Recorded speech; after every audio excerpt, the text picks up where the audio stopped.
Now, one of the bills proposed by the California State Assembly will be the California Safe Football Act, which will eliminate tackle football for kids 13 and under here in the state. California, though, is not the first state to propose this type of ban. Pennsylvania, New York, and Illinois all did it, and it was never passed. But it's created a lot of debate here in this state. Here's part 2.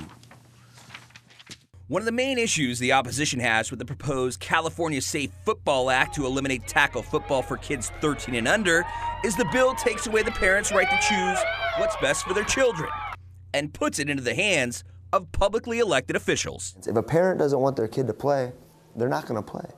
I mean, it's got to be a parent's choice, in my opinion. And you want kids to get the experience when they're young. Like my youngest child, he didn't really want to play football after he played the first year. My older one wants to go back and play. So I'd rather them find out kind of what they like to do, give them the opportunities. They want to play baseball, they want to play basketball, they want to play football, they want to play lacrosse or whatever the sport might be. They should have the opportunity to try it and do it, and that's what being a kid is all about. It's up to the parents to understand that, hey, they can make the decision of playing tackle football, but just make sure that the coaches on whichever team they choose or youth team they choose to play for understand the proper protocols, and you're not just playing to win a game. And even if your star player, if he takes a hit and he has a headache or any type of dizziness or anything like that, he has to be removed. It's up to the parents. I think each parent is going to make a decision based upon the information they have as to what they're going to get their kids involved in, no matter what the sport is. So there's this big machine of youth football where guys live vicariously through everything else, and that's their identity. Just like all youth sports, softball, swimming, volleyball, they all have their, their cliques, but I think they're having a bigger trouble letting that go than actually stepping back and saying, this is about a kid's brain. And it's long term, so we can't measure it next week or we can't measure it next season. It might pop up 10 years from now. And until that research is definitive, then what's the point?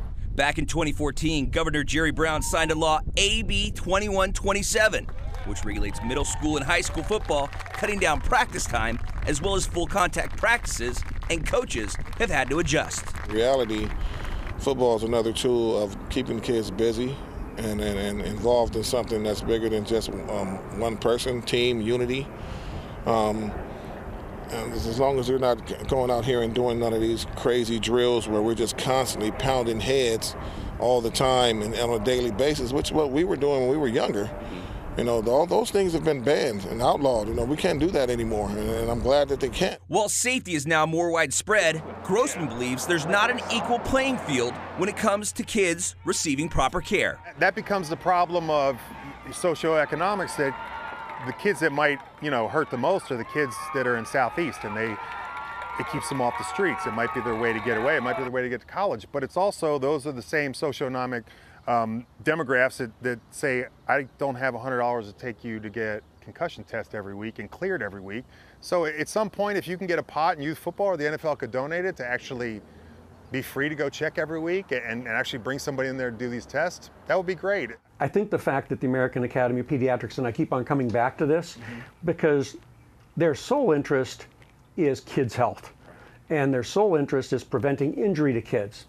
And to say that their decisions were modified by the NFL or by special interest or money is not consistent with the way they've done business. So if they're saying that there is not enough data currently, and that was as of 2016, to really say that we should not allow people to play tackle football up to this age, but we need to modify equipment and who's on the sideline and how they tackle and how they play.